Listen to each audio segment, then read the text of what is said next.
kung saan kailangan natin ng mga volunteer para po mag-welcome sa pinto ng simbahan. So ito po yan sa ating mga lectors ministry. So yung po paglilingkod sa simbahan is a calling from God. Ang objective po nito ay para mapapadala ang ating sarili. No? Para hilingin natin sa Diyos na, Lord, I will volunteer my time to the church. Pero tulungan mo naman ako magbago ng ating sarili. Sana po yung Holy Spirit bumaba sa akin para makorek mo ang ating buhay na mali. No? Kaya kapag nagsiserve kayo, tapos may mali sa buhay natin, hanggang ngayon, wala tayong ginagawa. Ang Holy Spirit po ay hindi mo magic.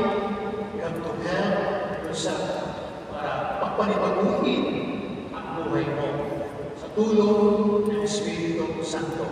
So while we serve, while we give our time, devotion, commitment, we pray to the Lord, Lord, give me strength na papunin ang buhay ko o kumain ang buhay sa kasalanan.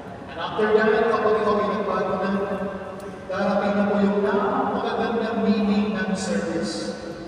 Because you give for your life to the Lord, your time.